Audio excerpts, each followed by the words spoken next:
everyone. Welcome to Keto and Crime. I am back actually later the same day. I am coming to you on Monday night, April 13th, going over what happened today, Monday, April 13th, in the Chad Daybell. So I actually recorded twice, which is in a day, which is unusual for me.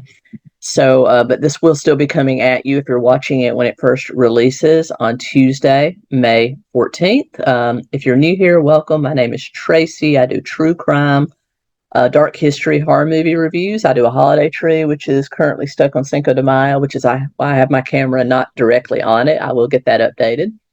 And I try to cover trials that I have done a lot of research on, and I've got over 150 videos on this case on my channel, including day-by-day coverage of the 𝗚𝗏 trial. I try to take the hours of testimony and condense it into the smallest, most concise chunk possible. So today was a lot more forensics. So I'm going to just hit the high points because we've heard a lot about forensics. In fact, a lot of these, some of the witnesses we've already heard for before, they're just being come at from a different angle. So I am going to hit the high points and make this as concise and understandable as possible. But with that being said, let's dive back in. So basically, Nicole Heidemann, who was the last witness on the stand on Friday, the 10th, is back on the stand, still being questioned by Lindsay Blake, and they are still talking about the infamous James and Elena, or Elena, however you want to say that, romance novel. And we're talking about the passage that refers to the storm. And we all know that is their pet name for Chad's, yeah. So that's all I'm going to say. And then they're talking about those passages, and Blake finishes this in about 10 minutes. I don't blame her. I think she's physically turned off. And she has nothing further. And then Pryor begins his cross-examination of Nicole Heidemann. He asked Heidemann if she could determine where the chapter breaks were in Chad and Elena's story, and she said, in all the emails that were sent, there appears to be chapter breaks, but in some, but not others. So Pryor says, could this been another book Chad was writing? She said, I guess it's possible, but I don't know if he intended to publish it. And then Pryor asks about Chad searching for malachite in March of 2018. He didn't know Lori Vallow at that time. Pryor asks if Lori Vallow did most of the Google searching for malachite. Heidemann said she would need to check her records, and that Chad did attend temple regularly, so he knew about malachite. Pryor asked if people who Chad and Lori knew joined them at the temple. She said she would have to look at the temple records to determine that. Pryor has nothing further. Then Blake does a quick redirect. She follows up by asking if both Chad and Lori were looking for malachite when their spouses were alive. Heidemann says they were, and so nothing further. Then Rocky Wixom calls Angie Christensen. She is an FBI forensic anthropologist. And then there's a brief 5-minute sidebar. And then we learn that Christensen works at the FBI laboratory in Quantico, Virginia. She analyzes human skeletal remains. She basically says that the skeleton will be analyzed visually under a microscope to determine if they were damaged or and thermatically altered, such as those that have been burned, would be also examined, and that they look for signs of burning and the changes that it makes on the bone.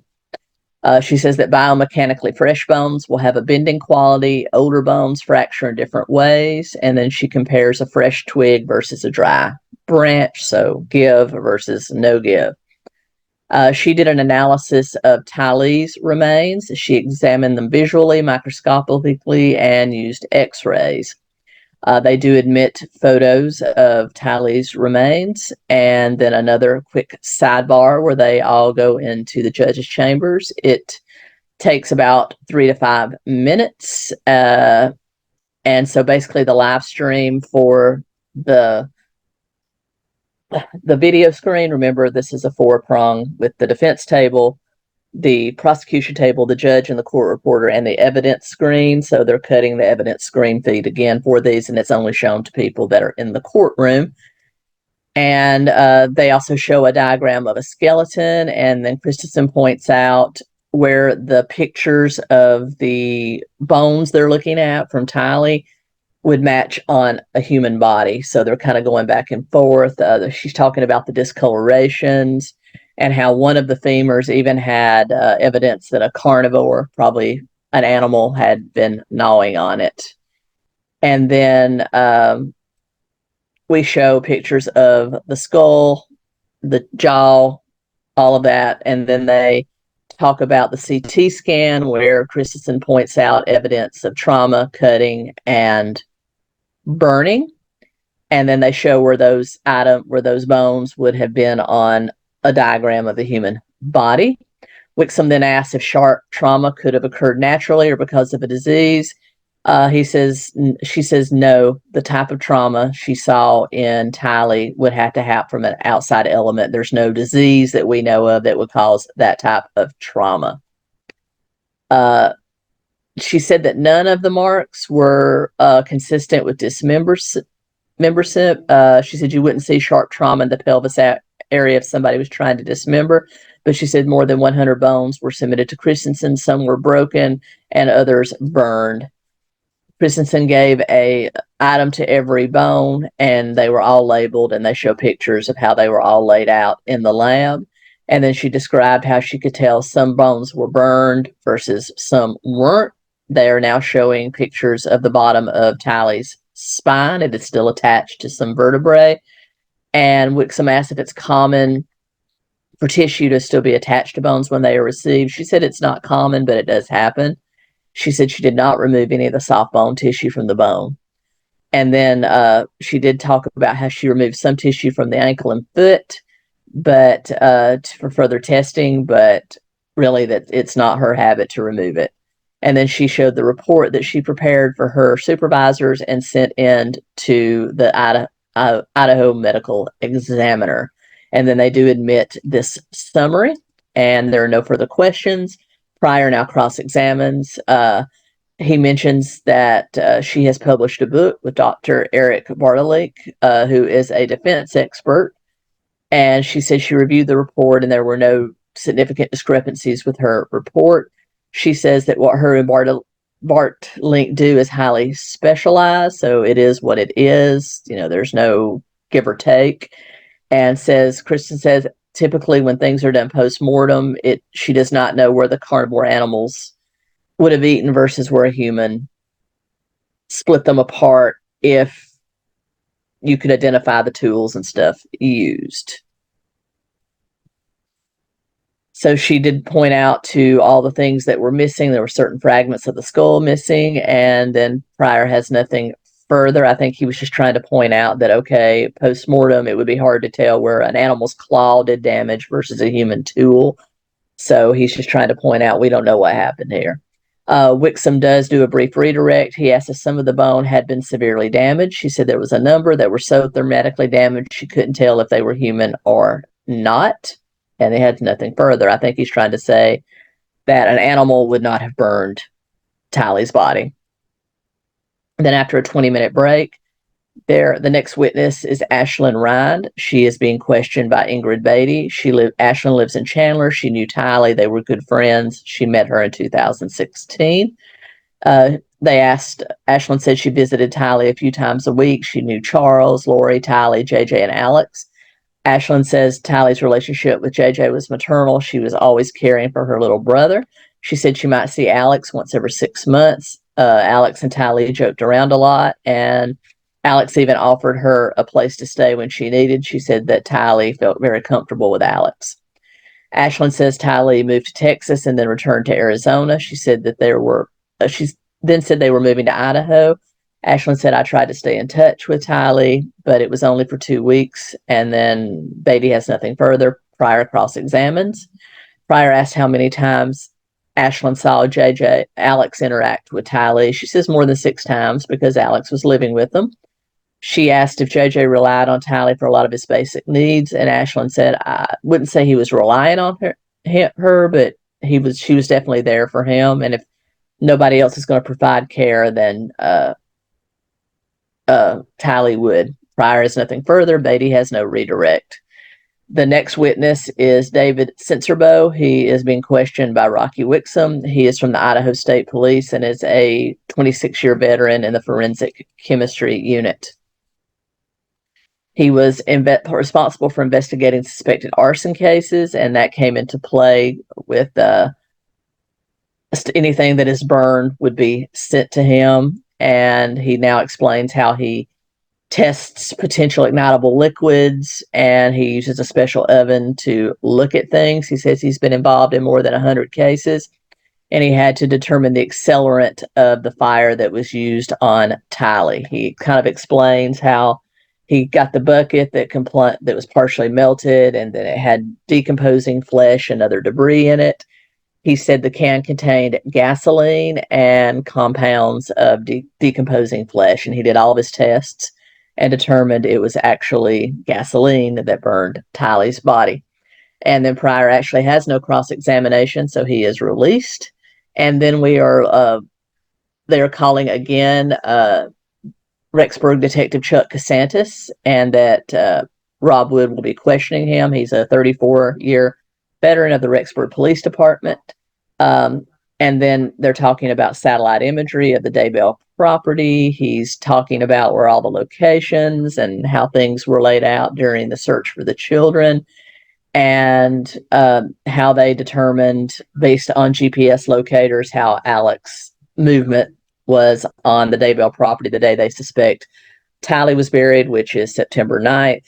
And then the day they suspect JJ was buried as well. The last image we're shown, it was taken October 25th, 2019. So he's showing kind of a timeline.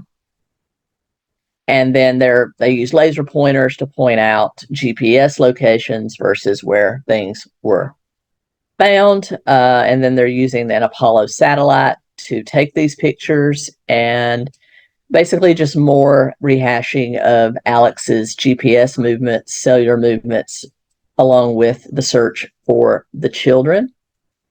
And then they talk about the search, how they turned the tools in, and basically his testimony ends. Wood has nothing, and there is no, and then Pryor does a brief cross-examine, talking about how some of the images could have been of Alex helping Chad and Tammy burn some debris. He says he doesn't know about that. He only knows about the GPS movements on the dates that he was asked to investigate.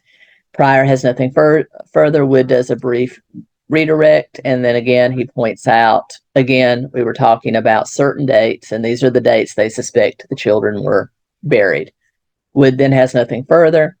And then 𝗥𝗲𝗀𝗀 calls FBI forensic examiner 𝗥𝗲𝗹𝗁, and he actually worked on the firearms part of this case, determining the AR as well as some of the tools.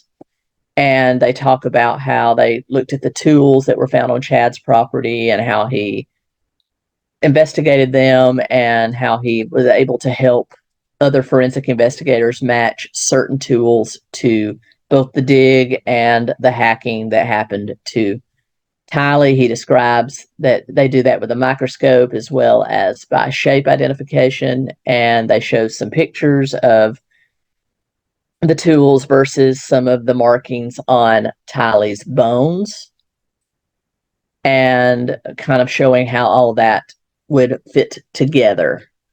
They basically say that most of it was done with garden tools, including a machete. They were all labeled and sent to the FBI offices, and they show how they were all laid out along with some of 𝗙𝗏's bones during their investigation. And then they do some explaining about the blunt force trauma versus consistent hacking, what kind of marks those would make on bodies, and basically lining up that some of these tools were used on the children. And 𝗥𝗲𝗀 has nothing further. And then there is a brief cross-examined by Pryor. He asked 𝗙𝗪𝗀 about not being able to make source determinations. He says he couldn't determine that this exact tool was used here. He can only determine that this set of tools was used in general. He couldn't determine that rib 5 was broken by pickaxe 3. You know, it was just that he could determine that these tools were used to break apart this body. The marks are consistent with that, but he could not determine which bone hit which tool. Pryor has nothing further. 𝗥𝗲𝗹𝗃 does a brief redirect. He asked if there's no question that some type of tool was used to injure 𝗙𝗍𝗃 and her bones, and he said there's no doubt about that whatsoever. And he's released. Then there was a brief 1-hour lunch, and then Wood is calling FBI cast agent Nick Balance. He has previously testified. They talk about September 9th and September 23rd, the days that they assumed the children were buried, or we know that the children were buried. And then he brings up another 2 dates, October 8th and October 9th. We know that those are the dates of the shooting, attempted shooting of Tammy Daybell. And then they start talking about the AT&T cellular movement on that area, and the fact that the phone that they're talking about was a track phone, and that it was purchased from a Walmart in Rexburg, that Alex's email account, Homer J. Maximus, was connected to the phone that they were talking about, and then it shows that the phone was at Walmart between 2:59 and 3:37, and says that it does not include all of the activity because there is a margin of error.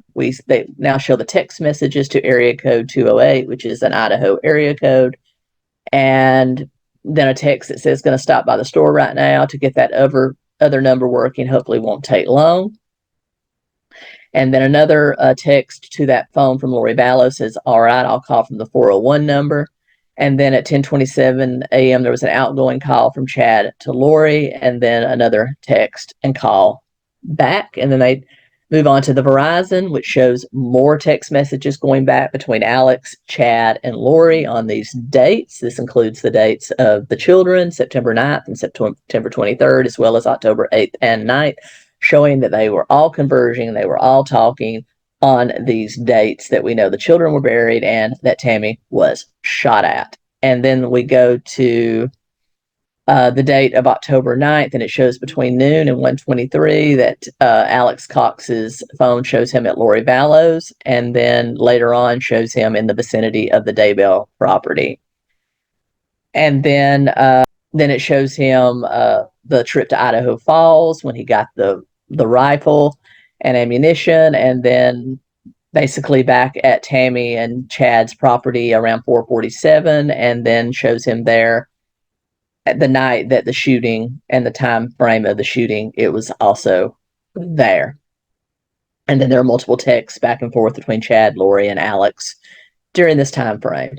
On October 19th, when he found out about Tammy's death, he started investigating Alex's phone's whereabouts on those, and he does see that Alex's phone was at Lori's apartment between 11:02 and 12:20. There was texting between Chad and Lori on the day that Tammy died, and then it shows that around 10:05 to 10:07, he was up near the Salem church near Chad's house, and then of course went back to Lori's after that. And then Chad and Lori were texting at that same time. There was a 16-minute call between Alex and Lori.